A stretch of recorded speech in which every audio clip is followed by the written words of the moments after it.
Last time we were here, we created clay projects. If you're in 3rd grade, you made a clay animal. If you were in 4th grade, you made the quill pot. And if you were in 5th grade, then you made the bobblehead. If you were not here, that's okay. You're going to be creating yours in Model Magic while the rest of us finish an activity. Okay, so here are the armies of clay. As you can see, I have a lot of work to do. Here's what I look for. I look to see that they're drying, and I know that they're dry when they start to change color. So take a look at this turtle. This turtle is darker, so that means that there's more water in the clay. The clay can't have any water whatsoever. So if I put like some of these in there, these darker pieces, it will explode. So there's no point in putting it in just yet. Clay pieces need to be as white as possible before they go in. That means that there is no water left behind. Some of you were not here for this project. If you were here, raise your hand. If you were not here, then you will need to go to week 29, Sculpture Week, and you're going to open the 1, 2, 3, and you're going to complete your 3D project in Model Magic today. We do not have any more natural clay. So if you were not here, you'll put on your headphones and click number 2 in the latest assignment. For those who were here, we need to start emptying out what is in these cabinets. This is where I'm going to put your clay projects. So I don't have any room anymore for your sketchbooks or projects. We need to return all of this today. Obviously, we are not done with art. We still have a few more weeks until school is over. I'm also going to give you your watercolor back. You're going to keep this in your bag for now so that we can paint our clay projects with the watercolor that you guys own. But every single thing needs to go back today to make room for our clay projects in these cabinets. What I do need you to get right now is I need you to find your sketchbook. Hopefully I passed these out already. You are going to be taking this home, whether you're in 4th, 5th, 3rd grade. We need to make room for those clay projects.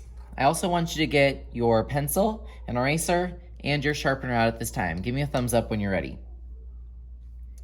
All right, so what I want you to do is I want you to find any blank page. So any just blank white page in the sketchbook, open it up, and then give me a thumbs up. All right. So I'm going to give you guys a new tool today. This is probably something that you haven't encountered before, and if you have, then you know that this is a advanced drawing tool. This is called a tortillion. No, not a tortilla, a tortillion, but I just call it a little blending stump or blender.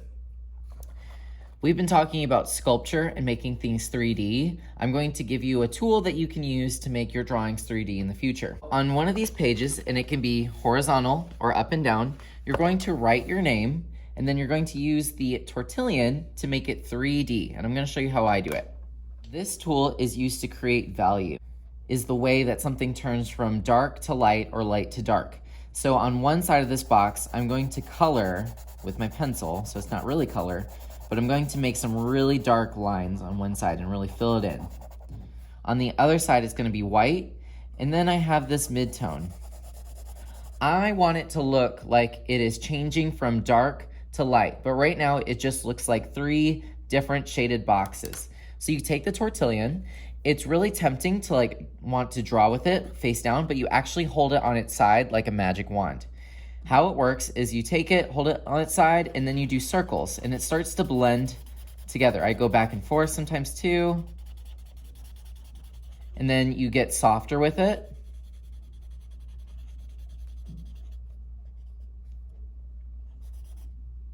And then you can go back in, add some more dark. You do not need to press hard, just press really softly.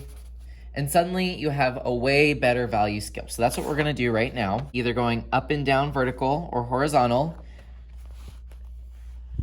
At the bottom of your paper, I just want you to draw a long rectangle and then write the word value, V-A-L-U-E, and we're gonna make a quick little value scale. One side is gonna be dark, so fill it in. The other side is gonna be bright white, and then in the middle, I'm just gonna lightly draw a little bit. I'm going to give you your blending stump, and I want you to do little circles, or you can even go side to side if you want to. Circles tend to work best for me. And I want you to try to make it look like it is slowly getting darker. See how it changes? When you've done that, go back in, add some darks on either side. and blend those babies in. Go ahead and give it a try. I want you to draw your name. I'm gonna use bubble letters. One way that you can do bubble letters is you can just draw the letter, trace the letter on the outside, go back in and erase that original letter that you drew, and you will be left with the outside, which is just the bubble of the letter. I'm gonna go ahead and write my name. So now how you do this is up to you. You can make it look like the letters are 3D on the side. So like, let's say I wanna make this O into a donut. I'm gonna put a little bit of shadow, just doing some crazy lines on the outside and the inside, just a little bit. Hopefully you can see that. And now I'm gonna take my blending stump, lightly drag it back and forth or do circles.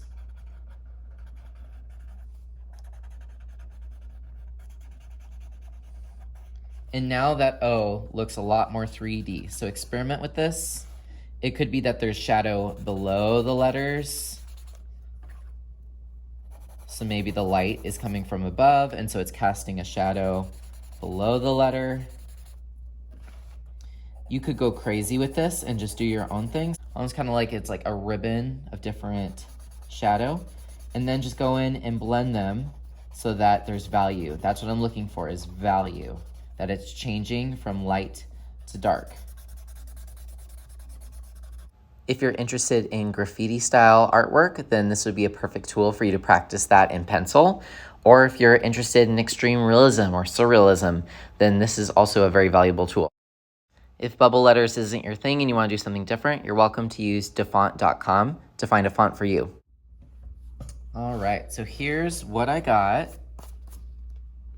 You guys are going to be working independently on this. Here's what I'm looking for. I'm looking obviously for letters. So they want you to push that 3D quality, and that is going to be all about getting that value. I did mine really quickly just as an example, but you can slow down and make this really unique to you. Just don't forget to go back in, use your blending stub, hold it like a magic wand, and blend, blend, blend. When you guys get to middle school and high school, you guys are going to be using these all the time in art class. Anyway, I'm not looking for color unless you want to add it, but I am looking to see a photo of this in your portfolio. You are getting to take the sketchbook home today, so I do want a photo in your portfolio. Let's go over how you can find that. So you can find your portfolio one of two ways. You can just swipe up on your screen, type in art, A-R-T. I put in portfolio just to narrow it down, and you can find it that way. Or if that is just too intense for you, if you look under Art at Home 4th grade, your portfolio should be at the top. Click it and then click on the one with your name on it. This is something that you're going to do on your own. I'll write this on the board, but as soon as you get into your portfolio, you can choose a new activity. I want you guys to work on this by yourself. If you brought your headphones, I don't mind if you listen to music, but make sure you have your name, shadow, your value, a picture of this in your sculpture unit. Now I know that sounds crazy. Why is this a sculpture? But right now we're in the middle of waiting for our sculptures to dry, so this will have to do. I would put it on slide 35. Just press insert, image, camera, and then take a photo of whatever you got. Don't forget to press insert. Now this photo is really like, it could really be popped, so I'm gonna make it bigger. I'm going to press format options. You can add a filter to this if you want, but I'm just going to adjust it. Make it a little bit brighter, and then also bump up the contrast so you can see my shadows a little bit better. Get an interesting slide. I'm just gonna do like a gray, because that kind of goes with what I was doing. This is what we're gonna do for today. I should have your stuff done by next week. So please be here so that we can start painting, and that should be very exciting. Show me that you added it to your portfolio, and you can move on to something else on the Chromebook. We have iPads. If you look under classwork all done, I have your virtual art stations there if you want to do origami or a drawing video. You don't need to rush. If you like this method, feel free to draw even more and add some shadow to it. Have a good one.